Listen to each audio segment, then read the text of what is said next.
ಆತ್ಮೀಯ ಸಜ್ಜನರಿಂದ ನನ್ನ ಕೈ ಹಿಡಿದ ನನ್ನ ಪತಿಗಳು ನನ್ನನ್ನು ಭೋಗದ ವಸ್ತುವಿನಂತೆ ದ್ಯೂತದಲ್ಲಿ ಬಲವಾಗಿಟ್ಟು ಸೋತರು. ತುಂಬಿದ ರಾಜಸಭೆಯಲ್ಲಿ ದುಶಾಸನಿಂದ ಅಪಮಾನಿತಲಾದರು. ಕೇಚಕನ ಭಂಗವನ್ನು ಸಹಿಸಿದೆನು. ಕಂಠ ಭಿಕ್ಷುಕಿಯಂತೆ ಕಾಡಿನಿಂದ ಕಾಡಿಗೆಲದದ್ದು ಆಯಿತು. ಇನ್ನು ಮುಂದಾದರೂ ಈ ದ್ರೌಪದಿಯ ಕಷ್ಟದ ದಿನಗಳು ಕಳೆದು ಬಿದ್ದು ಬದುಕಿರುವ 4-6 ದಿನಗಳಾದರೂ ಸುಖವಾಗಿರೋಣವೆಂದುಕೊಂಡರೆ ಹೆಜ್ಜೆ ಹೆಜ್ಜೆಗೂ ಈ ಅಪಮಾನ. ಏ ವಿಧಾತ, ಈ ದ್ರೌಪದಿ ಹಣೆಯಲ್ಲಿ ಇನ್ನೂ ಅದೇನೇನನ್ನು ಬರೆದಿರಲಿ.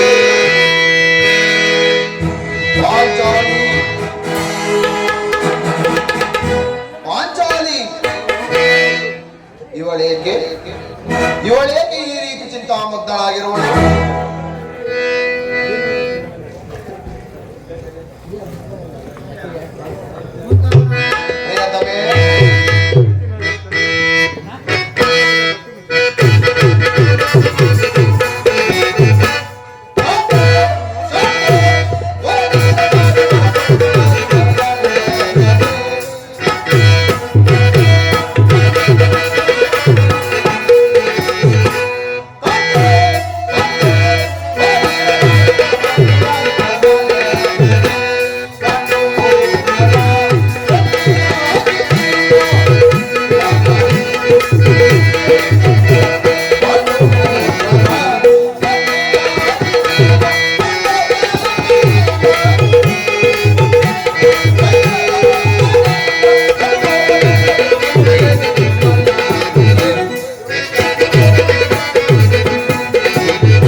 ಈ ರೀತಿ ನಿಷ್ಕಾರಣವಾಗಿರುತ್ತವೆಲ್ಲ ಕಾರಣವೇ? ನಾನು ನಿಷ್ಕಾರಣವಾಗಿ ಹೇಳುತ್ತೇನೆ. ಈ ದ್ರೌಪದಿ ಅಳವಿಗೆ ಬಂದಿಲ್ಲ ಮತ್ತು ಕಾರಣಗಳಿರು. ನೀವು ಪುರುಷರು, ನಿಮಗೆ ಯಾರಾದರೂ ಧ್ರುವಾಕ್ಗಳನ್ನಾಡಿ ಅಪಮಾನ ಮಾಡಿದ್ದಾದ್ರೆ ನೀವೇ ಅವರಿಗೆ ಸರಿಯಾದ ಪ್ರತಿಕಾರ ಮಾಡಿದೆ. ಆದ್ರೆ ಸ್ತ್ರೀಯರ ವಿಚಾರ ಹಾಗಲ್ಲ. ಅನ್ನ ವಸ್ತ್ರಗಳಿಗಾಗಿ ಅವರು ಪರರನ್ನು ಆಶ್ರಯಿಸಬೇಕು. ನಮ್ಮ ಆತ್ಮ ಗೌರವಗಳನ್ನು ಕಾಪಾಡಿಕೊಳ್ಳಲು ನಮಗೆ ನಿಮ್ಮಂತಹ ಪುರುಷರ ಆಶ್ರಯವೂ ಬೇಕು. ಹೇ ದೇವ, ಎಂತಹ ಅಪರಾಧಿನ ಸ್ತ್ರೀ ಜಾತಿಯನ್ನು ಅದು ಏಕೆ ತಾನೇ ಸೃಷ್ಟಿಸಿದೆ ತಂದೆ? ಹಳಬೇಡ ಪಾಂಚಾಲಿ, ಹಳಬೇಡ. ಸ್ತ್ರೀಯರ ಪರಾಧೀನತೆಯು ನಮ್ಮ ಸಮಾಜದಲ್ಲಿ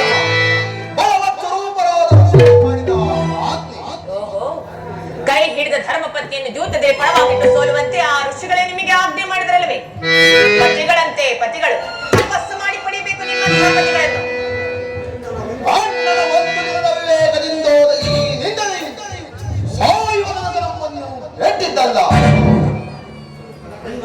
ಅಣ್ಣನವರ ಅಪರಾಧವನ್ನು ಕ್ಷಮಿಸುವಂತೆ ಎಷ್ಟೋ ಬಾರಿ ನಾನಿನಲ್ಲಿ ಕೇಳಿಕೊಂಡಿಲ್ಲವೇ? ಆದದ್ದು ಆಗಿ ಹೋಯಿತು.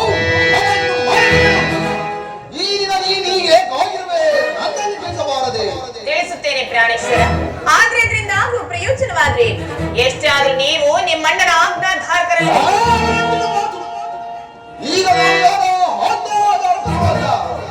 ಹಾಗಾದ್ರೆ ಈಗ ಹೇಳುತ್ತೇನೆ ಕೇಳಿ. ಈ ದಿವಸ ಹಸ್ತನಾಂಬಿಯ ಮಂದಿರಕ್ಕೆ ದೇವಿಯ ದರ್ಶನಕ್ಕೆ ಹೋಗಿದ್ದೆ. ಅಲ್ಲಿಗ ದುರ್ಯೋಧನ ಪತ್ನಿಯಾದ ಭಾನುಮತಿಯು ಬಂದಿದ್ದಳು. ಅವಳು ನನ್ನನ್ನು ನೋಡಿದಳು. ನಿನ್ನ ಪತಿಗಳು ವಾಸಕ್ಕಾಗಿ 5 ಗ್ರಾಮಗಳನ್ನು ಬೇಡಲು ದೂತನ್ನು ಕಳುಹಿಸಿದ್ದಾರೆ. ಇನ್ನೇನು ಸಂಧಿಯಾಗುವುದು. ಆಗಲಾದ್ರೂ ಬಿಚ್ಚಿರುವ ಈ ನಿನ್ನ ಮುಡಿಯನ್ನು ಕಟ್ಟಿಸುವ ಎಷ್ಟೆಂದು ಕೇಳಿ ಕೇಕೆ ಹಾಕಿ ನಕ್ಕಳು ಪ್ರಾಣೇಶ್ವರ.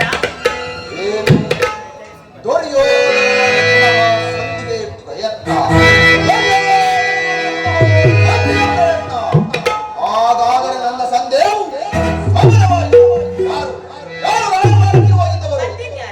ನಮ್ಮ ಅಣ್ಣನಾದ ಕೃಷ್ಣನಲ್ಲವೇನು?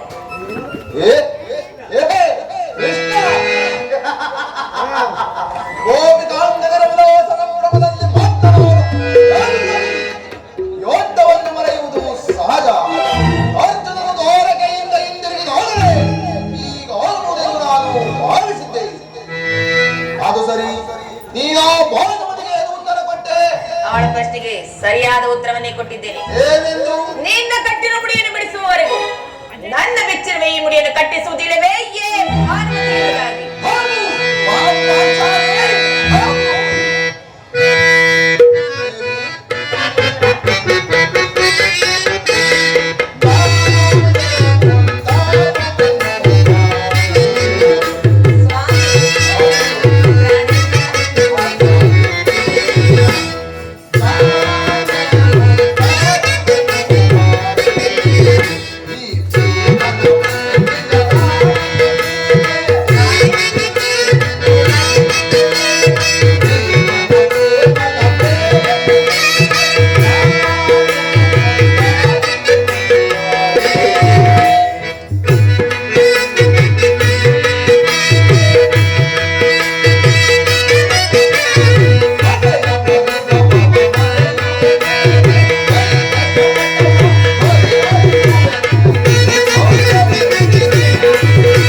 ಪಾಂಚಾಲಿ, ನೀನು ನಮ್ಮೊಡನೆ ಕಲನವಾಡುವುದರಲ್ಲಿ ನಿನ್ನ ಚತುರತೆಯನ್ನು ಮುಗಿಸಿದೆ ಎಂದು ಭಾವಿಸಿದ್ದೇನೆ.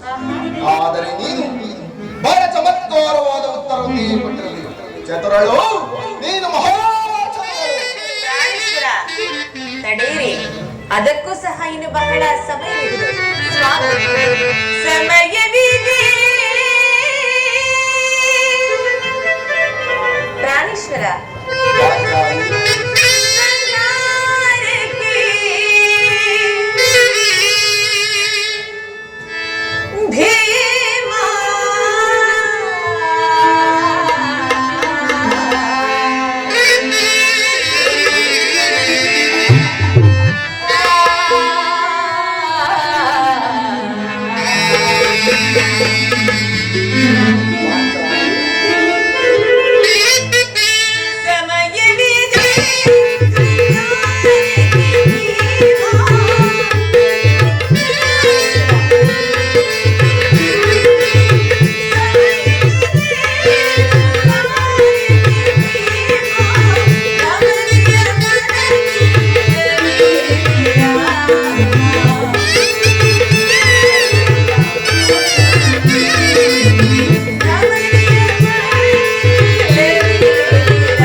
ಎಂದು ಇದು ನೆನಪಿನಲ್ಲಿರುವುದೇ? ಏನು? ಆಹಾ, ಪುನಃ ಎಲ್ಲವನ್ನು ಮರೆತು ಹೋದಂತೆ ಕಾಣಿಸುತ್ತಿರುವುದಲ್ಲ ಪ್ರಾಣೇಶ್ವರ. ಎಂದಿಗೆ ನೀವು ಆ ಕೌರವರ ಶಿರವನ್ನು ಈ ಧರೆಗೆ ಕೆಡಹುವಿರೋ? ಎಂದಿಗೆ ಅವರ ಬಿಸಿ ರಕ್ತದಿಂದ ಈ ನನ್ನ ಬೆಚ್ಚಿದ ಮುಡಿಯನ್ನು ಮುಡಿಗಟ್ಟಿಸುವಿರೋ? ಆಗ ಸ್ವಾಮಿ ಚೆಲ್ಲು ತರಿಸಿ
ಕುರುಕುಲಾಂತಕ ಕಾಳರಾತ್ರಿ ಎಂದು ಸಂಬೋಧಿಸಿ ಮತ್ತೆ ಏನನ್ನು ಹೇಳಿದ್ರಲ್ಲವೇ ಪ್ರಿಯ? ನನ್ನ ಬಾಯಿಂದ ಅದೇ ವಾಕ್ಯವನ್ನು ಕೇಳಲು ಬಯಸುತ್ತಿರವೇ? ಮಾಡಿದ ಪ್ರತಿಜ್ಞೆಯಂತೆ ಮರೆಯುವಂತೆ ಹೇಳಿಯಲ್ಲ. ನಿಜವೇ ನಿಜವೇ, ನೀವೆಂದಿಗೂ ಮಾಡಿರುವ ಪ್ರತಿಜ್ಞೆಯನ್ನು ಮರೆಯುವವರಲ್ಲ. ನೀವು ಆಡ್ದಂತೆ ಮಾಡಬೇಕೆಂಬುದೇ ನನ್ನ ಇಚ್ಛೆ. ಆದ್ರೆ ಏನು ಮಾಡಲಿ? ಎಷ್ಟೇ ಆದ್ರೂ ನೀವು ನಿಮ್ಮಣ್ಣನ ಆಜ್ಞಾ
ಶಾಂತಿಯನ್ನು ಬಯಸುವವರು ಸತ್ಯ ಪ್ರಸ್ತಾಪದಲ್ಲಿ ತೊಡಗಲಿ.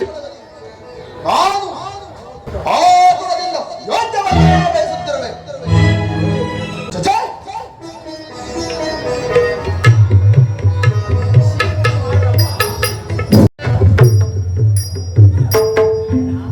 ಅಣ್ಣ, ಅಲ್ಲಿ ನೋಡು. ಆಗಲೇ ಭೀಮಸೇನನು ಸಂಧಿಯ ಪ್ರಸ್ತಾಪವನ್ನು ತಿಳಿದು ಕೆರಳಿದ ಕೇಸರಿಯಂತೆ ವಿಜೃಂಭಿಸುತ್ತಿರುವನು. ಅವನನ್ನು ಸಮಾಧಾನಪಡಿಸಲು ನಿನ್ನ ಹೊರತು ಮತ್ಯಾರಿಂದಲೂ ಸಾಧ್ಯವಿಲ್ಲಣ್ಣ. ಅಗ್ರಜ, ಈ ಸಾರಿ ಭೀಮನ ಕೋಪಕ್ಕೆ ದ್ರೌಪದಿಯೇ ಮೂಲ ಕಾರಣ ಎಂದು ತೋರುತ್ತದೆ. ಜಗತ್ತಿನ ಸುಖ ದುಃಖಗಳಿಗೆಲ್ಲ ಸ್ತ್ರೀಯರೇ ಮೂಲ ಕಾರಣವೆಂದು ಶ್ರೀಕೃಷ್ಣ ಪರಮಾತ್ಮನು ಹೇಳುತ್ತಿದ್ದನು. ಭೀಮಸೇನ, ನನ್ನ ಮೇಲೆ ಕೋಪವೇ ತಮ್ಮ? ಪಾಂಚಾಲಿ, ಅಣ್ಣನಿಗೆ ಸಿಟ್ಟಾಗಿರುವನು. ನಿಮ್ಮ ಪ್ರಶ್ನೆಗೆ ಏನನ್ನ ಬಿರುಗುವುದಲು ಸರಿಯಾದ ಉತ್ತರವನ್ನೇ ಕೊಡಬಹುದಲ್ಲವೇ? ಸಮಯಕ್ಕೆ ಸರಿಯಾಗಿ ಬಂದಿರಿ. ನನಗೆ ಯಾರಲ್ಲಿಯೂ ಕೋಪವಿಲ್ಲ. ಅರ್ಜುನನ ಮುಖದಿಂದ ಮಗೊಂದು ಮಾತನ್ನು ಹೇಳಬೇಕು. ಅದನ್ನು ಕೈಗೆ ಬಿಡಬೇಕು. ಏ ಸಂಧ್ಯ ಪ್ರಸ್ತಾಪವು ನಿಮಗೆ ಸ್ವಯಂವಾಗಿರಬಹುದು. ಅರ್ಜುನನು ಅದು ಮಾಡಿರಬಹುದು.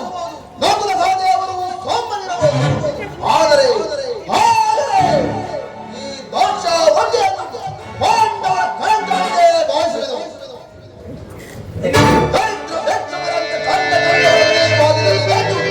ಸಂಧ್ಯಾಪನೆ ಮಾಡಲು ಪಾಂಡುರಾಜೇಂದ್ರರು ಒಂದು ಪೋತ್ರರನ್ನಾಗಿ ಬರೆಯಲಿಲ್ಲ. ಈ ಅಪವಾದವು ನಿಮಗೆ ಸಹ್ಯವಾಗಿರುವುದು. ಆದರೆ ಒಂದು ಕ್ಷಣವಿಲ್ಲವನ್ನು ಸಹಿಸದವರೇ, ಯೋಗ್ಯಕ್ಕಾಗಿ ನಿಮ್ಮ ಅನುಮತಿಯನ್ನಾಗಲಿ ಅರ್ಜುನನ ಸಹಾಯವನ್ನಾಗಲಿ ಅಪೇಕ್ಷಿಸುವುದಿಲ್ಲ. ನಾನು ಮತ್ತು ಈ ನನ್ನ ಈ ಜಗ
ಭೀಮಸೇನ, ನಿಲ್ಲು.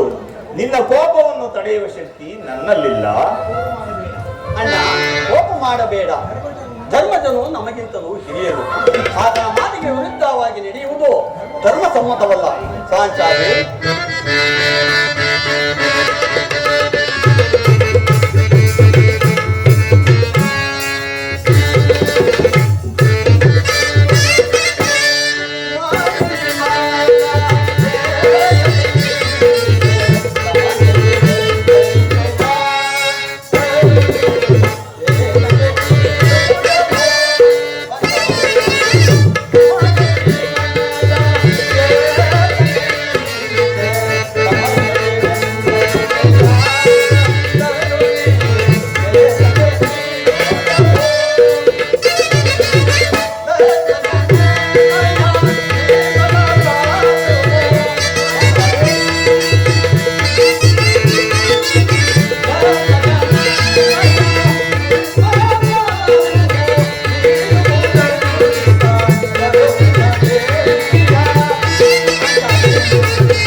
ನೀನೇನು ಹೇಳುವೆ ಪಾಂಚಾಲಿ? ಧರ್ಮ ಧರ್ಮ ಎಂದು ಹಬ್ಬಸುತ್ತ ಕ್ಷತ್ರಿಯ ಧರ್ಮವೇನೆಂಬುದನ್ನು ಮರೆಯುವುದು ನಿಮಗೆ ಉಚಿತವಲ್ಲವೇ ಪ್ರಾಣೇಶ್ವರ? ಯುದ್ಧದಂತೆ ಶಾಂತಿ ರಕ್ಷಣೆಯು ಕ್ಷತ್ರಿಯನ ಕರ್ತವ್ಯ. ನಾವು ಅಭಿಮಾನಕ್ಕೆ ವಶರಾಗಿ ಯುದ್ಧವನ್ನು ಪ್ರಾರಂಭಿಸಿದ್ದೇ ಆದರೆ ನಮ್ಮ ವಿಚಾರಕ್ಕಾಗಿ ನಾವೇ ದುಃಖಿಸಬೇಕಾಗುವುದು. ಅದಕ್ಕಾಗಿ ನಾನು ಇಷ್ಟು ಶಾಂತಿಗೆ ಪ್ರಯತ್ನಿಸುತ್ತಿರುವುದು ಪಾಂಚಾಲಿ. ರಾಜೇಂದ್ರ, ದೌಮ್ಯನನ್ನು ಸಂಧಿಗೆ ಕಳುಹಿಸಲು ಅಪಮಾನ ಹೊಂದಿದ್ದರು. ಕುಲಪುರೋಹಿತರನ್ನು ಕಳುಹಿಸಲು ಇದು ಮದುವೆಯ ಔತಣ ಕುಟುಂಬ ಕನಿಷ್ಠ ಪರಿಜ್ಞಾನವೂ ನಿಮಗಿಲ್ಲದೆ ಹೋಯಿತು. ಈಗ ಶ್ರೀಕೃಷ್ಣ ಪರಮಾತ್ಮನನ್ನು ಅಪಮಾನಕ್ಕೆ ಗುರಿಪಡಿಸಿದ್ರಲ್ಲ ಎನ್ನುವ ಚಿಂತೆ ನನ್ನನ್ನು ಕಾಡು. ಜಯ ಜಯ ಕೃಷ್ಣ, ಜಯ ಜಯ ಯದುಪತಿ. ಏನಿದು? ಏನೇ ಕೋಲಾಹಲ? ಕೆಲಸವಿಲ್ಲ. ಅಂತ ನೀವು ಪ್ರಾಣೇಶ್ವರ, ಸ್ವಲ್ಪ ಸಮಾಧಾನರಾಗ್ಯದು. ಯದುಪತಿ ನಮ್ಮನ್ನು ನೋಡಾಗುತ್ತೆ ಇತ್ತ ಕಡೆ ಬರುತ್ತೇವೆ. ಅವರಿಂದ ಮೊದಲು ರಾಜಕೀಯ ಸಮಾಚಾರ.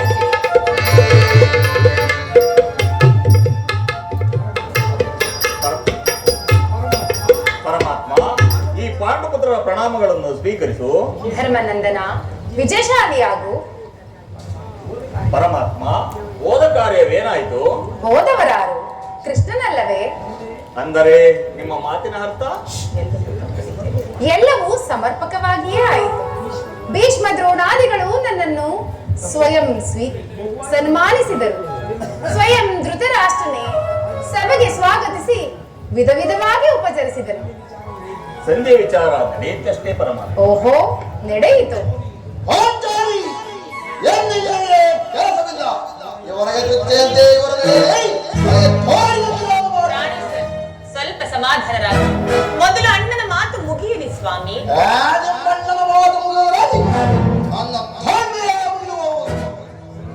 ಪರಮಾತ್ಮ, ಸಭೆಯಲ್ಲಿ ಏನೇನು ನಡೆಯಿತು? ಎಲ್ಲವೂ ತಕ್ಕ ರೀತಿಯಲ್ಲೇ ನಡೆಯಿತು, ನಾನು ನಿರೀಕ್ಷಿಸಿದಂತೆಯೇ.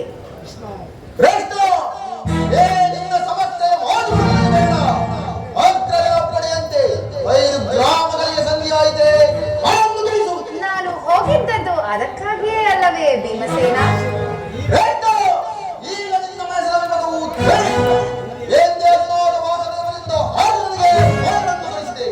ಈಗ ಈ ಸಂಧಿಯ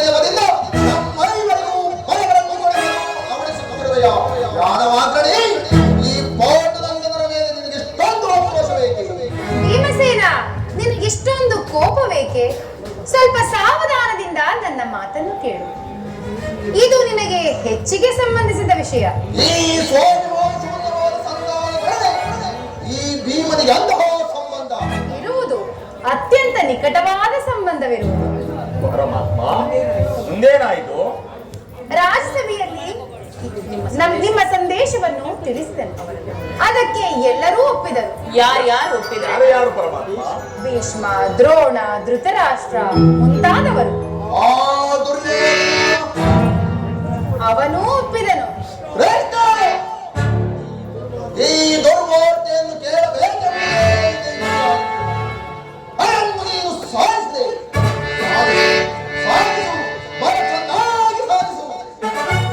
ಸಾಧನೆ ನಿಮ್ಮ ಪೌರುಷದ ವರ್ತನೆಯ ಪುರಸ್ಕಾರವನ್ನು ನೀವೇ ಹೊಂದಿಸಿರಿ.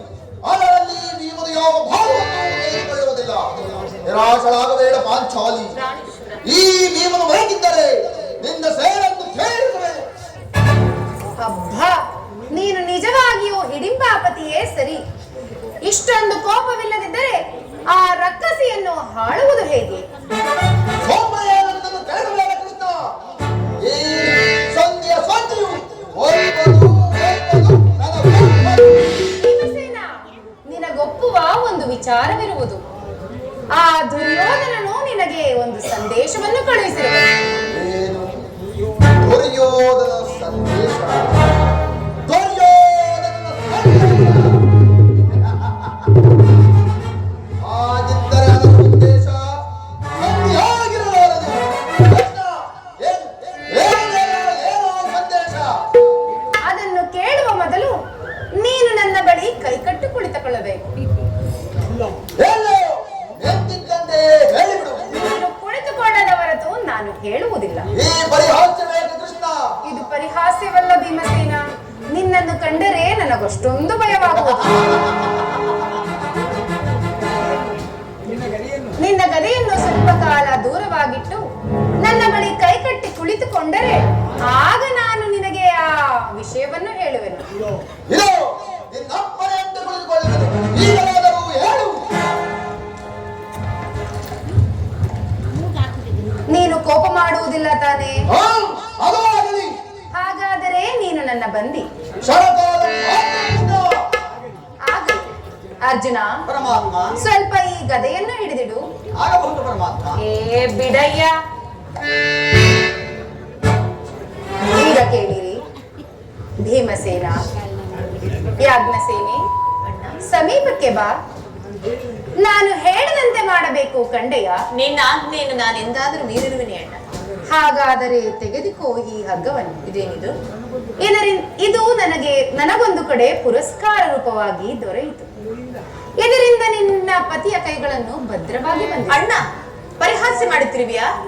ಇದು ಪರಿಹಾಸ್ಯವಲ್ಲ ಸಹೋದರಿ. ನೀನು ಶತ್ರುಗಳ ಹೆಡಮುಡಿಯನ್ನು ಗುಡಿಸುವುದರಲ್ಲಿ ಮಹಾಪಂಡಿತೆಯಂತೆ. ಹಾಗೆಯೇ ನಿನ್ನ ಪತಿಯ ಕೈಗಳನ್ನು ಕಟ್ಟಲು ಬರುವುದೇನೋ ನೋಡೋಣ. ಭೀಮಸೇನ, ನಿನಗೆ ಆ ಸಂದೇಶವನ್ನು ಕೇಳುವ ಇಚ್ಛೆ ಇದ್ದರೆ ಪಾಂಚಾಲಿ, ಕೃಷ್ಣನ 7 ಗಂಟೆ ನನ್ನ ಕೈಗಳನ್ನು ಬಂಧಿಸು.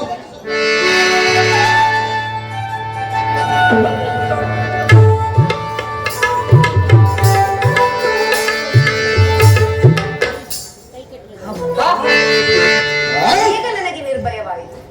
ಈಗ ಎಲ್ಲರೂ ಕೇಳಿ. ಭೀಮಸೇನ, ಯಾಜ್ಞಸೇನ, ಧರ್ಮನಂದನ, ಕಿರೀಟಿ, ಭೀಮನನ್ನು ಬಂಧಿಸಿರುವ ಈ ಹಗ್ಗವು ಅಂದು ರಾಜಸಭೆಯಲ್ಲಿ ನನ್ನ ಅಂಗಾಂಗಗಳನ್ನು ಬಂಧಿಸಲುವಾಗಿದೆ.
ದುರಾಭಿಮಾನಿಯಾದ ದುರ್ಯೋಧನನು ಆಜ್ಞಾಪಿಸಿದನು.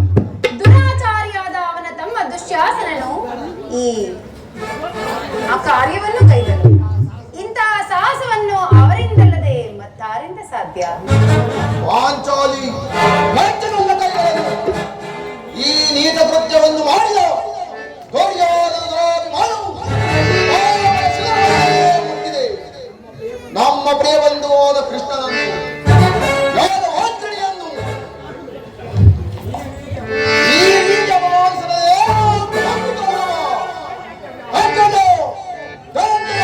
ಇದಕ್ಕೆ ನಿಮ್ಮಗಳ ಒತ್ತಡವೇನು? ಇಷ್ಟು ಮಾತ್ರವೇ ಅಲ್ಲ ಭೀಮಸೇನ, ಆ ದುರ್ಯೋಧನನು ಸಂಧಿಗೆ ಕೊಟ್ಟ ಉತ್ತರವನ್ನು ಕೇಳಿರಿ.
ಭೀಮಸೇನ, ನೀವು ಸಂಧಿಯನ್ನು ಬಯಸುವುದಾದರೆ ಅದು ದೊರಕುವುದು ಶಸ್ತ್ರಾಸ್ತ್ರಗಳ ಆಸ್ಪಾಲನದಲ್ಲಿ, ವೀರ ರಥಿಕರ ಮಹಾಘೋಷದಲ್ಲಿ ಎಂದು ಹೇಳಿದರು. ಈ ಸಂದೇಶಕ್ಕೆ ನಮಗೆ ಉಳಿದಿರೋದು ಒಂದೇ ಉತ್ತರ, ಅದು ಯುದ್ಧ. ನಮ್ಮ ಪ್ರಯತ್ನವನ್ನೆಲ್ಲ ಮೀರಿ ಮುಂದೆ ಬಂದು ನಿಂತಿರುವುದು ಈ ಯುದ್ಧ. ಪರಮಾತ್ಮ, ನೀನು ತಿಳಿದಿರುವೆ, ನಾವು ಎಂದಿಗೂ ಈ ಯುದ್ಧಕ್ಕೆ ನಿರೀಕ್ಷೆ ಪಟ್ಟವನೆಲ್ಲವೆಂದು ನೀನು ತಿಳಿದಿರುವೆ. ಪರಮಾತ್ಮ, ಬೆಚ್ಚ ನನ್ನ ಕೈಗಳನ್ನು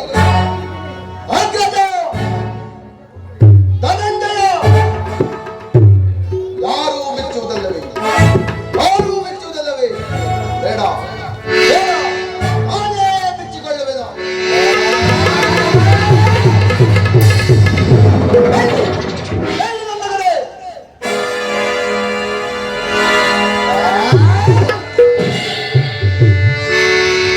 ಈಗಾದರೂ ಕೇಳಿ, ಆ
ಭೀಮಸೇನ, ಅಗ್ರಜ 10 ದಿನದ ಘೋರ ಯುದ್ಧದ ತರವಾಗಿ ಭೀಷ್ಮನು ಪರಾಜಿತರಾದರೆಂದು ನಮ್ಮ ವಿಜಯ ಸೂರ್ಯನು ಉದಯನಾದನೆಂದು ಭಾವಿಸಿದ್ದೆವು. ಆದರೆ ಈ ದಿನ ದ್ರೋಣಾಚಾರ್ಯ ಚಕ್ರವ್ಯೂಹವನ್ನು ನೋಡಿ ನಮ್ಮ ಆಸೆ ಎಲ್ಲ ಭಗ್ನವಾಯಿತು. ನಿಶ್ಚಯ ಅಗ್ರಜ, ವ್ಯೂಹದ ಮಹಾದ್ವಾರದಲ್ಲಿ ದ್ರೋಣರೇ ಗದತ್ತಾರಿಯಾಗಿ ನಿಂತಿರುವರು. ನೆನ್ನೆಯ ದಿವಸ ನಾನು ಪ್ರಯತ್ನಿಸಿ ನಿರಾಶನಾಗಿ ತಿರುಗಿದೆ. ಭೀಮಸೇನ, ಕೃಷ್ಣಾರ್ಜುನರು ಇಲ್ಲಿದ್ದರೆ ಚೆನ್ನಾಗಿರುತ್ತಿತ್ತು. ಆದರೆ ಅರ್ಜುನನಿಗೆ ಚಕ್ರವ್ಯೂಹವನ್ನು ಭೇದಿಸುವ ಪದ್ಧತಿ ತಿಳಿದಿದ್ದಂತೆ. ಅಗ್ರಜ, ಕೃಷ್ಣಾರ್ಜುನರು ಯುದ್ಧ ಭೂಮಿಯಲ್ಲಿ ಬೇರೊಂದು ಭಾಷಣದಲ್ಲಿ ಸಮಸಪ್ತಕರವರೇ ಹೋರಾಡುತ್ತಿರುವರು. ಅವರು ಬೇಗನೆ ಬರುವ ಸಂಭವವಿಲ್ಲ ಅಗ್ರಜ. ಇದಕ್ಕೆ ಒಂದು ಉಪಾಯವೇನು ಭೀಮಸೇನ? ಜಾಗ್ರತೆಯಾಗಿ ಒಂದು ಉಪಾಯವನ್ನು ಕಲ್ಪಿಸಲೇಬೇಕು ಅಗ್ರಜ. ಇಲ್ಲವಾದರೆ ನಮ್ಮ ಪದವು ಖಂಡಿತ. ದೊಡ್ಡಪ್ಪ, ಇದಂತಹ ಮಾತು ದೊಡ್ಡಪ್ಪ. ನಮ್ಮ ತಂದೆಯ ಕಥೆಗೊಜ್ಜವು ಯುದ್ಧರಂಗದಲ್ಲಿ ಆಡಾಡುತ್ತಿರುವಾಗ, ನಿಮ್ಮ ಕೈಯಲ್ಲಿ ಗದೆ ಇರುವಾಗ ಪಾಂಡವರಿಗೆ ಅಪಜಯವೇ? ಈಗ ನಮಗೆ ಅದು ಒದಗಿರುವಂತಹ ಅಪಜಯ ದೊಡ್ಡಪ್ಪ. ದ್ರೋಣಾಚಾರ್ಯರ ಚಕ್ರವ್ಯೂಹವನ್ನು ಭೇದಿಸುವ ಶಕ್ತಿ ನಮ್ಮಲ್ಲಿಲ್ಲ. ದೊಡ್ಡಪ್ಪ,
ನನಗೆ ಅನುಮತಿಯನ್ನು ಕೇಳದಲ್ಲಿ ನೀನು ನಮ್ಮ ವಂಶದ ಗೌರವ ಸ್ವರೂಪನೇ ಸರಿ. ಕುಮಾರ, ದೊಡ್ಡಪ್ಪ, ನೀನಿನ್ನು ಚಿಕ್ಕವನು. ಈ ಕೆಲಸ ನಿನ್ನಿಂದ ಆಗತಕ್ಕದ್ದಲ್ಲ. ದೊಡ್ಡಪ್ಪ, ನಾನು ಚಿಕ್ಕವನೆಂದು ಈ ರೀತಿ ಹೇಳ್ತಿರುವೆಯ? ನಾನು ಚಿಕ್ಕನಿರಬಹುದು, ಆದರೆ ಈ ನನ್ನ ಖಡ್ಗವು ಚಿಕ್ಕದಲ್ಲ. ಈ ಖಡ್ಗವು ಅಡಿಯ ಮನೆಯ ಕಾಯಿ ಪಲ್ಯಗಳನ್ನು ತರಿಸುವುದಕ್ಕಲ್ಲ. ದೊಡ್ಡಪ್ಪ, ನಾನು ತಾಯಿಯ ಗರ್ಭದಲ್ಲಿರುವಾಗಲೇ ಚಕ್ರವ್ಯೂಹವನ್ನು ಬೇಯಿಸುವ ವಿಧಾನವನ್ನು ತಿಳಿದಿರುವೆನು. ನನಗೆ ನಿರಾಶೆ ಮಾಡಬೇಡ, ನನಗೆ ಅನುಮತಿಯನ್ನು ಕೊಡು ದೊಡ್ಡಪ್ಪ. ಆತನ ಮಗನು ಭಾರತದಂತೆಯೇ ಪರಾಕ್ರಮಶಾಲಿಯಾದನು. ನೀವು ನೋಡಿದರೆ ಜಗತ್ತೇ ನಡುವುದು ದೊಡ್ಡಪ್ಪ. ಅಗ್ರಜ, ಅನಿರೀಕ್ಷಿತವಾಗಿ ಒದಗಿ ಬಂದಿರುವ ಈ ಸುಗಂಧಿಯನ್ನು ವ್ಯರ್ಥ ಮಾಡಬೇಡ. ದಯಮಾಡಿ ಅಭಿಮನ್ಯುವಿಗೆ ಅಪ್ಪಣೆ. ಭೀಮಸೇನ, ಈ ಕುಮಾರನ ಪ್ರಾಣ ಪದಕವನ್ನು ನಿನ್ನ ಕೈಯಲ್ಲಿಡುವೆ.